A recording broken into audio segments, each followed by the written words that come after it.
All right. Well, let me grab my. We got the cooler. Cooler for the food.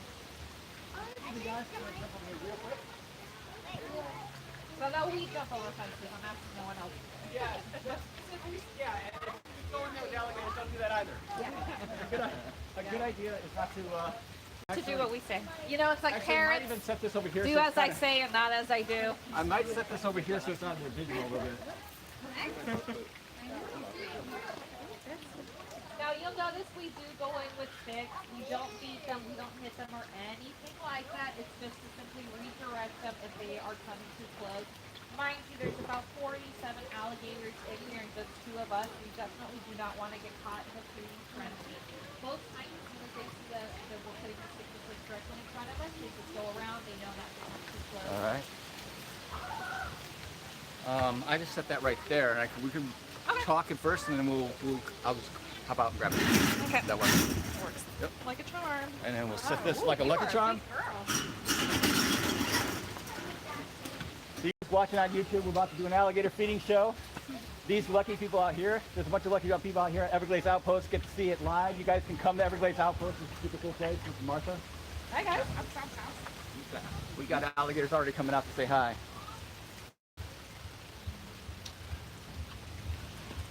So, guys, I'm Wild Charles, and this is Martha, and welcome to Everglades Outpost. We are hanging out with all these alligators. We're going to tell you a little bit about them. All our alligators here are nuisance alligators. Martha, if you want to chime in, there's something you really want to say, and you're really great at talking, I know that. So, all right, so these are all nuisance alligators. What does that mean? That simply means that in the state of Florida, if anyone is walking on a path and there's an alligator there, and you guys all of a sudden are afraid of the alligator, even though he's not done anything to you, could care less about you, and you call the state then has to make sure that that alligator is labeled a nuisance and is removed from its habitat, even if it has not done anything to you. At that point, the trapper that comes out, now trappers are the only people legally allowed to pick up a healthy alligator. As a licensed rehabber, I can go out and pick up one that's injured, but I cannot pick up a healthy alligator. So let's say the trapper goes out and they have 2 options. Euthanize the animal and sell them for food or hide. They do not get paid by the state, folks. That's something they do for free, so that's how they make their money back. Or bring them to the closest sanctuary like ours. Most trappers will go ahead and euthanize them and sell them for food and hide. There are very few trappers that will actually go ahead and bring them to the sanctuary like ours. So these are the lucky ones. Yep, these are the lucky ones. If they were not here, they would have had to have been euthanized, and that is just state requirement, folks. Now, on the property, we have over 587 alligators, okay? Our property is 8 acres in total, and we have the rest on the other side of bigger lagoons. These are the smaller ones, so they get separated by size. Why do they get separated by size? They are cannibalistic animals, meaning that if I throw a 2-foot alligator in here, I am just throwing them a snack. Yep. And sometimes when you catch a big alligator out in the wild, you actually call one in. It's a nuisance alligator. You use the chirping sound of a baby. You think, oh, they're coming to take care of it. No, they're coming for an easy snack. That's exactly it. Now, in South Florida, it is the only place in the whole world where you have both alligators, American alligators, and the American crocodile coexisting in the same type of habitat, okay? Nowhere else does this naturally occur. Now, the American crocodile is a protected species. They're an iconic species here in South Florida. There's only about 1,800 of them left in the wild, so they're a lot harder for you to see, whereas the alligators have been rescued and brought back from a near extinct population to over 2 million strong. So that is proof that those programs that help to protect the species do work. They were almost extinct at one point in time, but they were often hunted for their meat and hide. You can hear this guy right here. He's hissing, and that's kind of like a warning. So you see, you guys hear a minute ago hissing? Yeah. Now, the difference between alligators and crocodiles is that one is darker, has a U-shaped snout, and stays more in fresh water. And then the other is an olive green coloring and has a V-shaped snout and stays more in salted brackish water.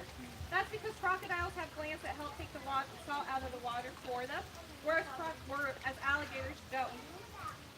Now, the these are alligators, like I said to some people earlier. Down the path to the left-hand side, if you're leaving the park, is our big crocodile. You can tell the physical differences between them. These guys are opportunistic apex predators, meaning that they will eat anything they can get their mouth on. So if they are out in the swamps and they eat a bird, they'll eat a turtle, they'll eat anything they can get their mouth on. Their bite pressure is over 2,000 pounds, meaning that they will crush a human skull in seconds. They have Crush your skull. Yeah. Ow. They have about 80 teeth, 40 top, 40 bottom. Crocodiles have 60 teeth, 30 top, 30 bottom, and they will grow through about 3,000 teeth in their lifespan. Now, if you notice, most of these alligators have nice, clean teeth. That's because we have new volunteers come in and scrub them. Every day we brush your teeth. 3 times a day. 3 times a day. If you volunteers are actually in this for the animal or are you in this for the pictures? I'm kidding, folks. We don't brush their teeth. That was a joke. They rotate, they drop their teeth as they bite into prey, and then a new one is ready for it to drop in its place. So they go through like something like 3,000, right? Yeah, About 3,000 teeth in a lifetime. All right, guys. Well, we're going to grab some food, and there's some new people coming in. Guys, we're doing an alligator feeding show over here. We're going to grab some food, and these guys are going to get really amped up. One thing you see right here already, you see how these guys are all coming and lining up? Now, an alligator in the wild won't do this. The reason these guys are doing this is because they've been fed. So they're already expecting food from us. Now, this is exactly right here, Martha, right? Why we don't want to feed in the wild. That's exactly it. So, as some of you noticed who were here with us when we first started to gather up, they start to immediately come up to us because they know that we're going to feed them. This is why we drill it home to all of our visitors. Do not feed wild alligators. Do not feed wild raccoons. Don't feed the wildlife, because what you're doing is you're basically sentencing them to a life under human care or probable death. Yeah. Because that cute little squirrel you gave some food to is going to go now next to the other human and look for food. And if that person is scared, the animal will probably pay with its life. I am so sorry, folks. You're going to take a phone call during this, Martha? You're surrounded by alligators. Oh my God, well, you know. Now, we use this stick kind of as tongue depressors. You know when you go to the dentist and you're like, ah, and you don't like it? Well, there's not even any pressure. He just doesn't like it. He's like, ah, I don't like that, right? So the thing is, alligators can be really aggressive when they eat. So this is one of the ways we traffic direct them, and we kind of move them and keep them from biting us. They will bite each other sometimes when they're in feeding frenzy. So they'll do that to us too if we mess up. But as soon as they realize, oh, this isn't the food I wanted, then that's it. They'll usually let go. All right. So we're gonna grab some food. We're gonna get this going. Yeah, like so that one actually, I think that one came up before where this crappy comes up and too excited. You get too close, I'll just grab it. I'm not going to do that. We'll get it up and eat her once we come out. What's up? Who turned the water on for them? I have no idea.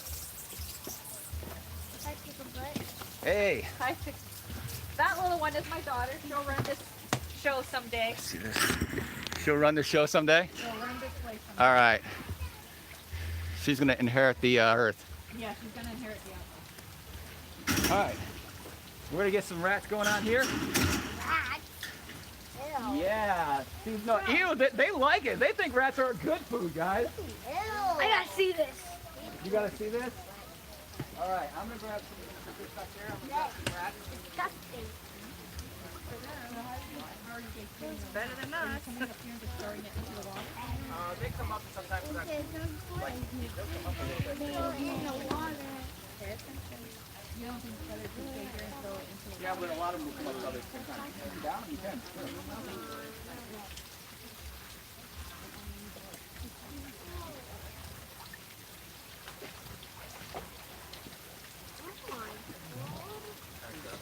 Why is it fish down? That's what you said. Look at dead rats. Yeah, dead rats. They're like afternoon. When Bandit gets up, he's the hard one to be rest. There you go. Maybe eat them. So these guys have a different diet here than they would in the wild. Here they get fed whole prey rat, chicks, the biscuits that you guys can buy in the front and feed them, as well as chicken and steak. reason we have continued, I'm trying to see, thank you.